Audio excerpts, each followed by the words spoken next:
Pop goes the diesel. City of Truro visit made Duck proud of being Great Western. He talked endlessly about it. He worked hard too and made everything go like clockwork.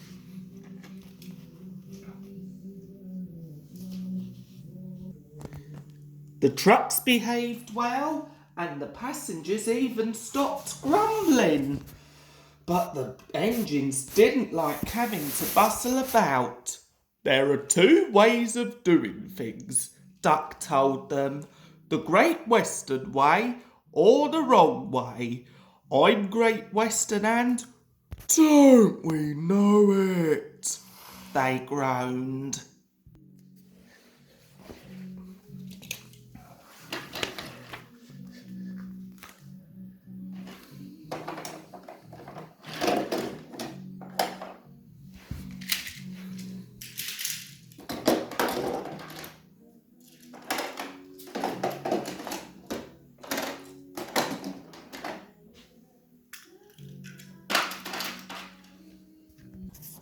They were glad when a visitor came. The visitor purred smoothly towards them. The Fat Controller climbed down. Here is Diesel, he said.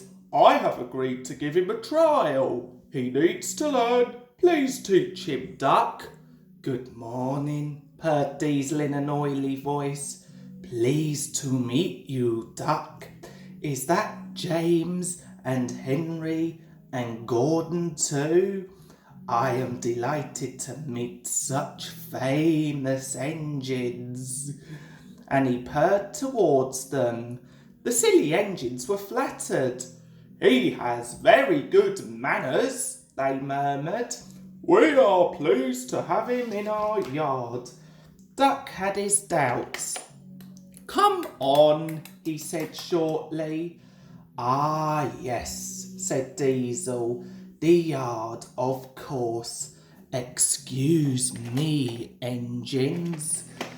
And he purred after Duck, talking hard. You're worthy, Fat, Sir Topham Hat to you, ordered Duck. Diesel looked hurt. Your worthy Sir Topham Hat thinks I need to learn. He is mistaken. We Diesels don't need to learn. We know everything. We come to a yard and improve it. We are revolutionary.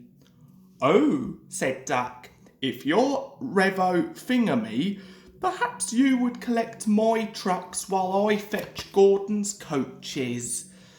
Diesel, delighted to show off, purred away. With much banging and clashing, he collected a row of trucks. Duck left Gordon's coaches in the station and came back. Diesel was now trying to take some trucks from a siding nearby. They were old and empty. Clearly they had not been touched for a long time. Their brakes would not come off properly. Diesel found them hard to move. Pull! Push! Backwards! Forwards! Oh! The trucks groaned. We can't! We won't! Duck watched the operation with interest. Diesel lost patience. He roared and gave a great heave. The trucks jerked forward.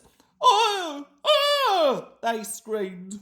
We can't! We won't! Some of their brakes broke and the gear, hanging down, bumped. They're on the rails and sleepers. We can't! We won't! Ah! Their trailing brakes caught in the points and locked themselves solid. A rusty coupling broke and he shot forward suddenly by himself. Hoo-hoo, chuckled Duck. Diesel recovered and tried to push the trucks back. but they wouldn't move, and he had to give up. Duck ran quietly round to where the other trucks all stood in line. "Thank you for arranging these, Diesel," he said. "I must go now." "Don't you want this lot?"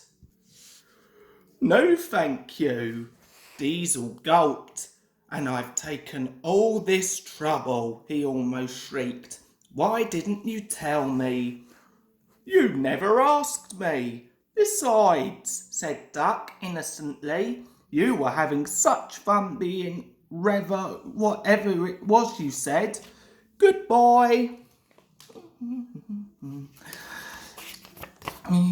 Diesel had to help the workmen clear the mess. He hated it. All the trucks and coaches were laughing.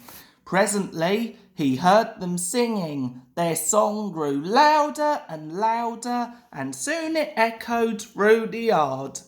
"Trucks are waiting in the yard, tackling them with easel. Show the world what I can do," gaily boasts the Diesel. In and out he creeps about like a big black weasel. When he pulls the wrong trucks out, pop goes the Diesel. "Grr, grr," he growled, and scuttling away, sulked in the shed.